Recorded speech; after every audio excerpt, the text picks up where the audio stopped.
Sir এই যে বাইকটা পারচেজ করার পর আপনার অনুভূতিটা কেমন একটু যদি শেয়ার করতেন? অনুভূতি আসলে অনেক ভালো। ভালো লাগতেছে।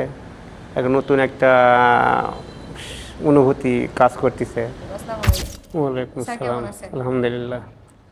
স্যার আপনার পরিচয়টা একটু দিবেন। আমার নাম মোহাম্মদ বিপুল রহমান। বাসা নওগাঁ সদর। এই তো। স্যার আপনি নওগাঁ থেকে আসছেন? হ্যাঁ, আমি নওগাঁ থেকে আসছি। স্যার হচ্ছে আমাদের রয়্যাল এনফিল্ড বাইকটা পারচেজ করার কারণ যদি আপনি একটু শেয়ার করতেন। শেয়ার এটা আসলে বাংলাদেশ আসার আগে থেকেই আমি যখন রিলসে দেখতাম ইন্ডিয়ান, যখন আমার খুব ভালো লাগতো আর কি, তখন থেকে একটা আশা ছিল, সত্য যেটাই ওইটাই আশা। তখন তো আশা ছিল, তো মনে মনে ছিল, কিন্তু বাস্তবে পূরণ হলো, এটাই ভালো স্যার লাগতেছে। আমাদের বাইকের লুকটা আপনার কাছে কেমন লাগে বা ওভারঅল যদি ফিচার যদি একটু বলতেন কেমন লাগে আপনার কাছে একটু যদি শেয়ার করতেন। ভালো জিনিস তো ভালো লাগবেই, এটাই হলো, তাই না? ভালো লোক, ভালো দেখতে, ভালো এবং সব দিক দিয়েই ভালো স্যার আশা আপনি তো করা যায়। টেস্ট রাইড দিয়েছেন। টেস্ট রাইড দেওয়ার পর আপনার কাছে কতটুকু কমফোর্ট মনে হলো আমাদের বাইকটা? হ্যাঁ, আমি তো একটু বুঝলাম, আশা করি লং টাইম ব্যবহার করলে আরও ভালো একটু শেয়ার করা যাবে।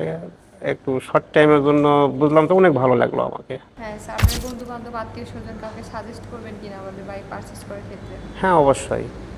যদি কেউ আগ্রহ প্রকাশ করে অবশ্যই ইয়ে করবো এবং বলবো তো। স্যার এই যে বাইকটা পারচেজ করার পর আপনার অনুভূতিটা কেমন একটু যদি শেয়ার করতেন। অনুভূতি আসলে অনেক ভালো। ভালো লাগতেছে। একটা নতুন একটা অনুভূতি কাজ করতেছে। ভালো লাগতেছে আর কি। স্যার এই যে আপনি বাইক পারচেজ করা থেকে শুরু করে বাইকটা হাতে পেয়েছেন, আপনি আমাদের উড়োজাহান মোটরসের কতটুকু সন্তুষ্ট? পুরোপুরি সন্তুষ্ট বর্তমান। আফটার সেলস সার্ভিস দেখা যাক ইনশাল্লাহ। ইনশাআল্লাহ। স্যার আপনাকে অসংখ্য ধন্যবাদ। আপনি আমাদের পরিবারে একজন সদস্য হয়ে গেলেন এবং আপনার জন্য অনেক অনেক শুভকামনা। আচ্ছা। সো এভরিওয়ান আপনাদেরকেও অসংখ্য ধন্যবাদ এতক্ষণ আমাদের সঙ্গে থাকার জন্য। সবাই ভালো থাকবেন, সুস্থ থাকবেন। আল্লাহ হাফেজ।